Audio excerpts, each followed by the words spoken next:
Hello and welcome to a new video from me, Cornish Jackal. And as I said, this is a new video, so I'm kind of new to all of this. But I'm going to try and do a training video or a tutorial video for From the Depths. I don't know how this will turn out, so I'm gonna probably upload this to YouTube, and those of you that see it, please do leave a message below for any advice or questions or anything like that, and we will see how things go. So here we are in the main menu of From the Depths. This game is very confusing, highly confusing in fact. But once you get the hang of it, I can guarantee you will have many hours of enjoyment. This game is currently in early alpha, so there's so much more to come. And there's going to be things that I don't even know in this game. I will explain what I know. I will let you know what I don't know. But before we start, I do want to recommend another video maker who has taught me a lot about this game. He is called Silver Dragon, and I will post a link of his channel in comments below. So please do follow him. He's really good guy. Get along with him quite nicely. But hey, back to the game. So, we will. I will start off with the basics of just building the actual gameplay side of it. So we will start with single player. Then you will want to go to vehicle designer. I would like to mention whilst we're here, if you've had enough of my voice already, or you find I'm too confusing in some way, then one of the best ways to learn this game is either through Silver Dragon or through their tutorial, which I will show you a little bit about.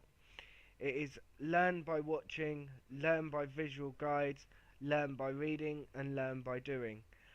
I have tried the learn by watching, and I've done learn by doing. The learn by visual guide and learn by reading I have not done, so I am unsure of what they are. So good luck with those two. But I do recommend learn by watching and learn by doing. They are good ones. Um, so right, yes, we will go to vehicle designer, and here we are. We start off on our little, well, supposed to be a raft.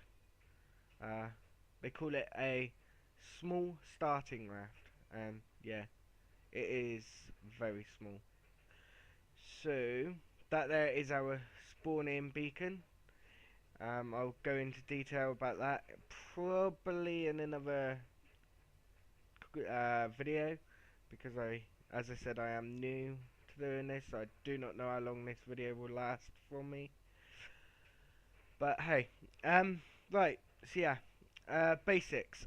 You move around, or sorry, you look around by moving the mouse, whatever direction you want. You move that mouse in that direction. Up, down, right, and left.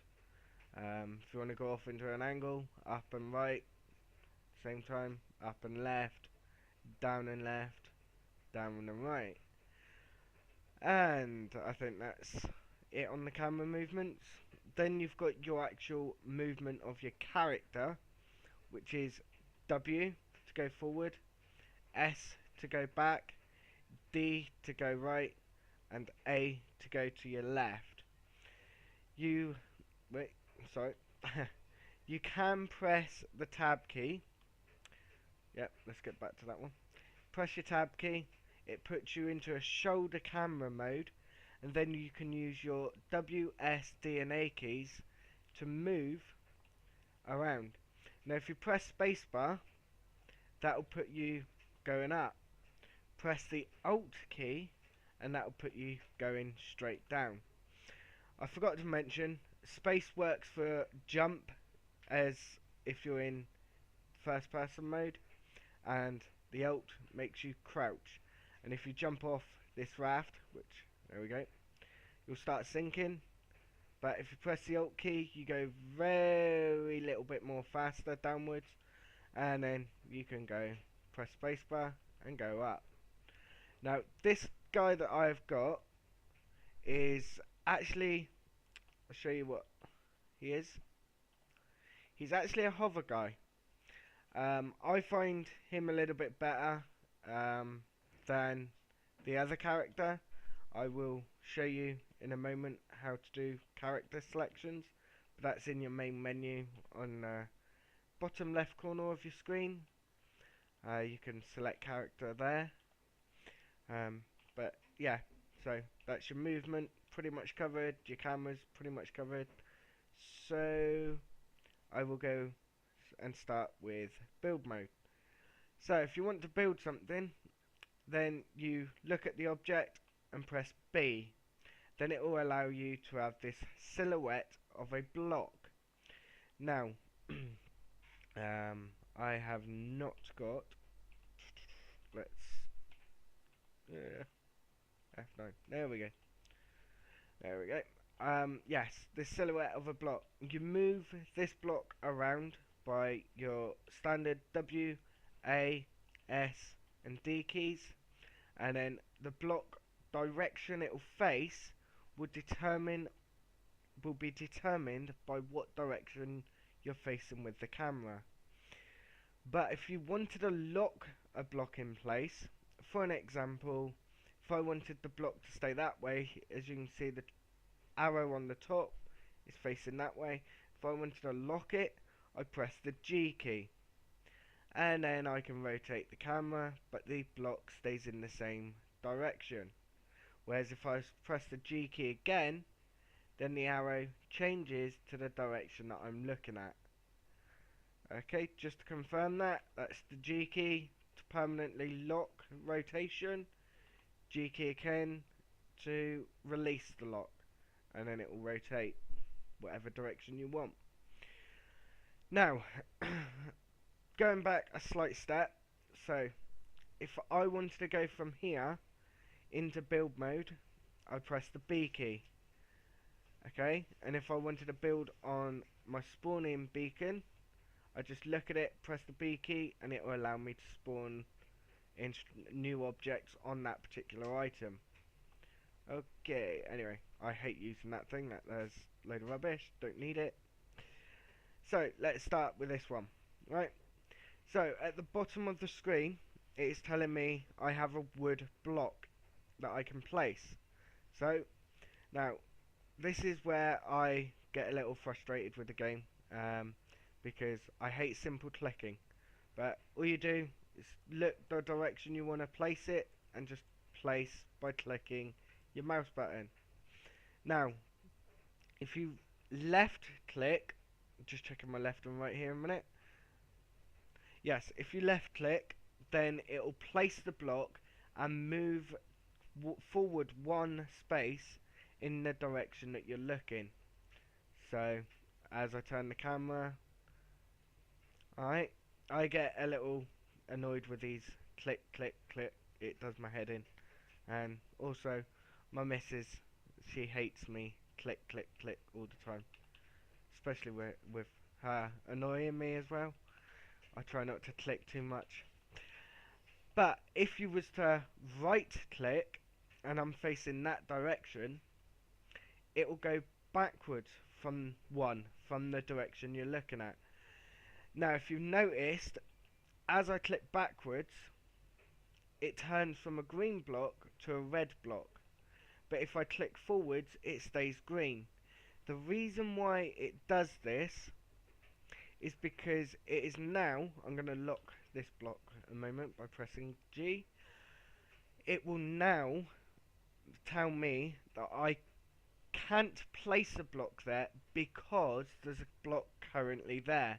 Now if I was to click again in any direction, so that's right click or left click, forward click for left click and right click is backwards, it will remove the block that I'm currently on and move me back or forward in the direction of my click. But if I was to remove this particular block, then I am going to be breaking off the block right next to it. And if I do that, it explodes and disappears. If it's a larger section, for an example, this section that I built a few moments ago, and I break it, let's say here, it breaks off, and because it's a larger section, it becomes a floating object. Can't do nothing with it. There's nothing you can do with it. It's just a empty shell, a silhouette, or whatever you want to call it, and it becomes useless. It is very, very annoying if you are in the middle of a construction that is really big and you accidentally break something off. It will fall, chances are it will fall on top of your structure and it just gets in the way. The computer will remove it after a few moments, but it can still be annoying whilst it's in the way. Anyways, let's move on. So, we have talked about placing simple blocks. Whatever happens, this placement of blocks is basically the same in any way of placing any simple block, whether it's a block such as an engine component or a weapons component. It's basically the same. But obviously engine components, weapons components, they get a little bit more complex. So what I'm going to do now is I'm going to press my E key, and by pressing my E key, it then releases my control of that block there. If you guys can see my cursor, hopefully you can. That red block, or green block, whatever it will be, for you guys, that there is released, and now it's brought my mouse to a standard Windows cursor. And now I can hover over these different variations of different blocks that we can get through. And the different variations are your wood, stone, metal, lightweight alloy block, glass block, lead block, rubber blocks, and light blocks. Now I'm gonna completely ignore the rubber blocks and the light block because they're practically self-explanatory. There's nothing fancy about them, and to be honest, I haven't actually used them yet, so hey, that's why I'm gonna ignore them. So we will stick to our wooden blocks for now, and so if we stick to that, I'm gonna click on wooden block, and because it was a green box, it's now given us more options.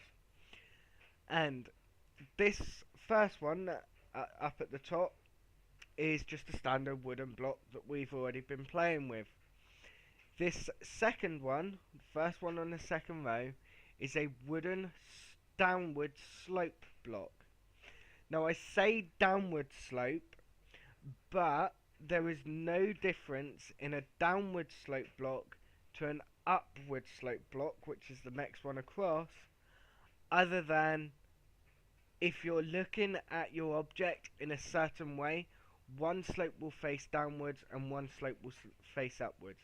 But because of the rotations that you can do with these blocks anyway, by camera movement, it kind of becomes obsolete. Which one you use doesn't really matter. So for now, I will continue on with the different types of blocks you've got. You've got your wood left slope and your wood right slope. Same principle, doesn't really matter which one you use, just depends on what your camera angle is, and however you find it easy really. In the next row, we have a wood beam, which a wood beam is exactly the same as a wood block, except it is 4 blocks that are automatically put together. Now, with a wood beam, they use less PC processing power so your PC will not have to process so many blocks, and it will be a lot less stressful on your overall computer. The only issue that I find with a wooden beam is if you start taking damage, yes, they're a little bit stronger than a standard wood block. Not by much, but they are a bit stronger. But the 4 meter wood beam, if you take enough damage on it, you lose that entire beam. So instead of just losing one block, you will lose that entire beam. Alright, so that's 4 blocks worth of damage that you've taken just from losing possibly one section. Alright, so please bear that in mind in your constructions in the future. Then we've got the wooden downslope, which is the same as the wooden downslope above it, but it's a 2 meter one, which is pretty nice in your builds. I've only recently started making these builds myself. Bleh, bleh. Myself. I'm gonna find my drink in a minute. No idea. There it is. There we go. Yes, it's basically the same as the one straight above it, but it's a 2 meter one, so it's twice as big. And same principle applies as what I said about the wooden beam when you take damage. It's a bigger piece of wood, slightly more stronger, but you will have a bigger hole in your constructions if it gets destroyed. So again, please bear that in mind. The next one across is the wooden upslope. Same as the one above, again, just 2 meters, so slightly bigger. The next one across again is the left slope, and the next one again is the right slope. Pretty self-explanatory. I know that I'm basically telling you what's written here, but some people don't actually read this and won't know what to do. They look at the words and they still don't know what to do. So here we go. Yeah, basically that row there is just 2 meters. That one there is 1 meter. The next one down. These get a little bit more confusing, and I'm going to find it a little bit more harder to explain what's what, but I'll give it a go. The wood square corner. Now, I'm pretty confident that kind of explains itself, and just a second.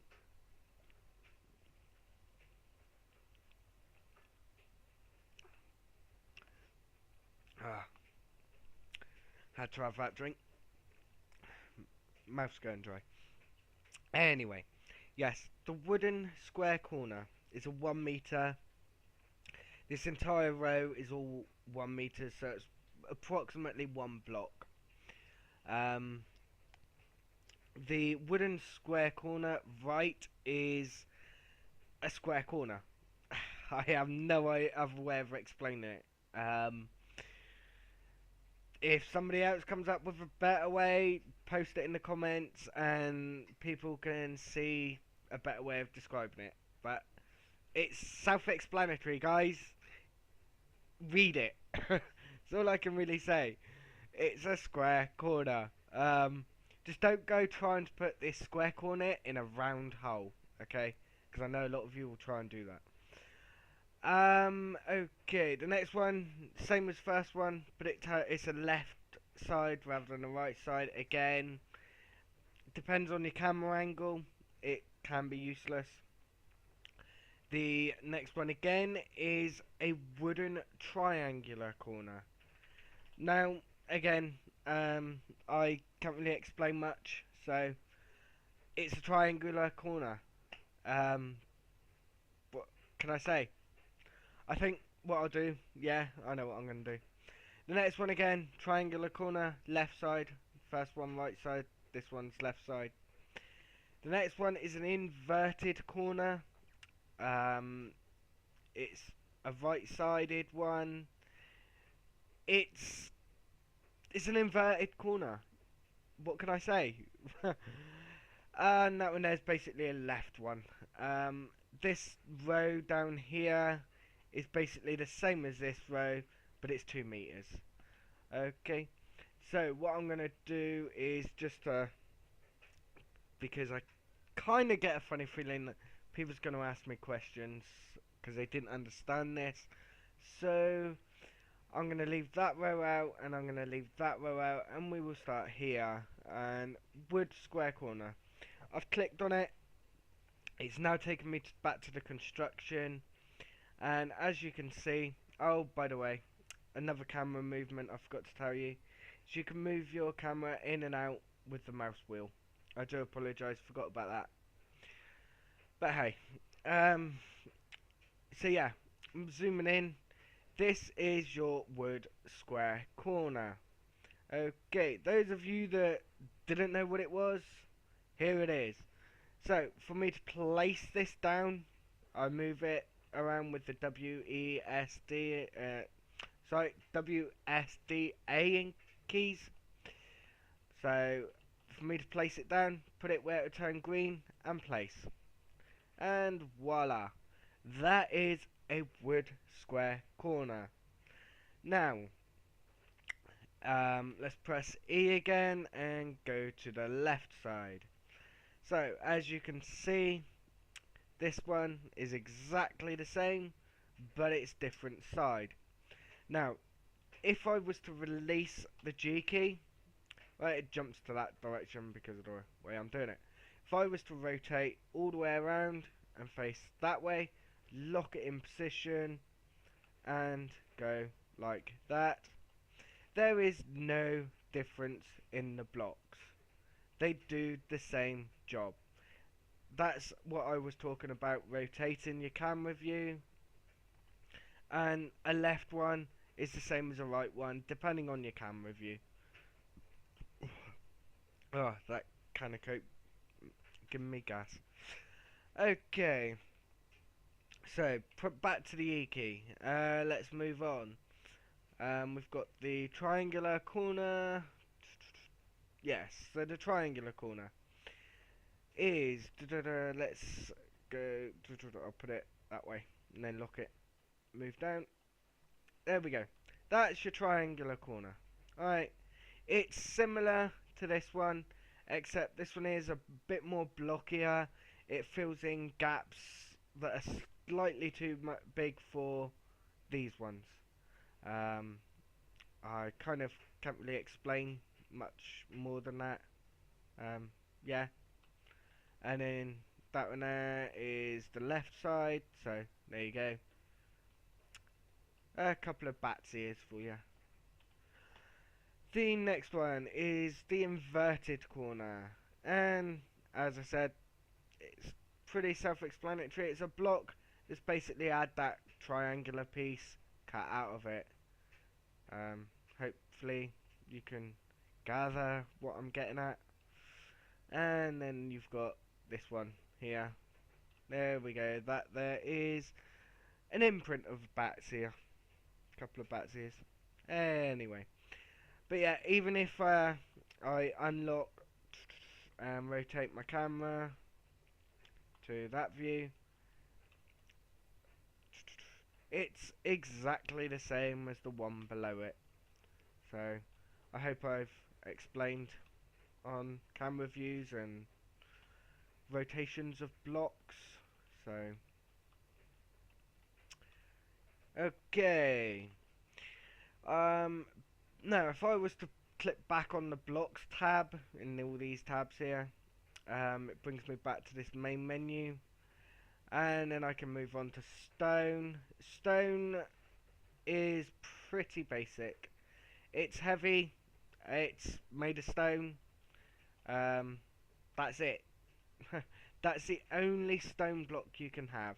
It's more for building structures and stuff like that more than it is anything else. So yeah, that's your stone block. Pressing the E key again. Now you've got your metal block. Before I even place a metal block, I'm gonna say this as clear as I can.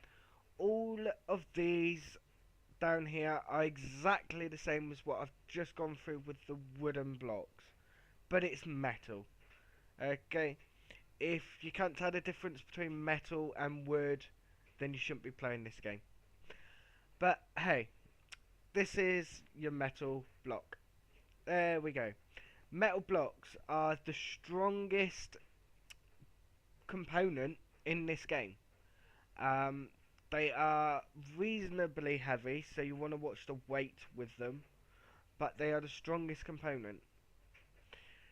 They also take a lot of resources, and metal is one of the hardest resources to gather in this game, so please bear that in mind. Lightweight alloy blocks. Again, I will repeat this as clear as I can. These all are the same as the wooden blocks, okay? It's just lightweight alloy, okay?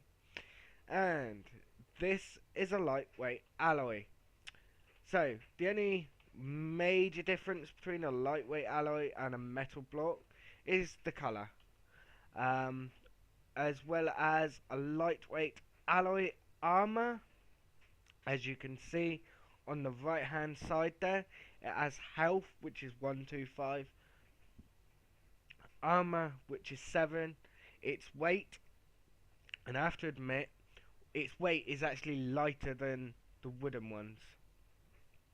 Which kind of makes sense, because wood would absorb the water and become heavy to a certain extent, whereas the lightweight alloy wouldn't, but then it is still a alloy, so I accept debates on whether wood should be lighter or heavier, but yeah. Um, so yeah, and then if we go back to metal block, health is 200, armor is 10, weight is 0.4. Then if we go to our wood, just to show, it is health is 100, armor is 3, and weight is 0.1. Hang on. They've changed it. I do apologise. No, they haven't. It is, yeah, 0.05. I'm not sure if I said that clear, but it's 0.05, so it's zero point 0.5 heavier. No, it's 0.05 heavier than what the light alloy blocks are. So, hey. Yep, I think that's covered pretty much the blocks. You've got your glass blocks, which are these ones. It's like, hello, Windows. Um, they're fairly weak, but if you want to build something that looks good with Windows, then fair enough. Then you've got your lead block. Now, I know it says exactly what I'm going to say, but it's there for counterbalance. Okay? Lead blocks are very, very heavy. Alright? If I was to put too many lead blocks on this silly raft thing that I've got here, it would sink it. So I'm only going to put one, because I know that it can handle it, but even one is made it drop dramatically. So they're for counterbalance, because ships will roll over. So you want your lead blocks to be on the keel of your ship. And if you don't know what a keel is, that is the bottom of your ship. Okay? The lowest part of your ship. That's where you want to place them. That'll keep your ship upright. Also, you will want to use lead blocks on powerful engined boats. Okay? Not ships, because ships are big. Boats are small. Okay? So lead blocks will be used on powerful engined boats, because otherwise you'll find the boat will either pull its nose up out of the water, or it'll pull its ass down into the water if you're reversing. Nose up if you're going forward, ass down if you're reversing. Can't be no clearer, I don't think. So, that's the basic blocks. That's covered the blocks. So, I think what I'm gonna do there is, because this is my first video, I'm gonna leave it there, and I will do a basics part 2, I guess. if this video turned out alright, and I will see you in my next video. Thanks for watching. Please do not forget to subscribe to the guy that helped me learn this game, and that's Silver Dragon. His YouTube channel will be posted in the comments below, and hopefully I will see you soon. Thanks for watching, and goodbye. Now I believe I have pressed the right key. Nope, stop recording is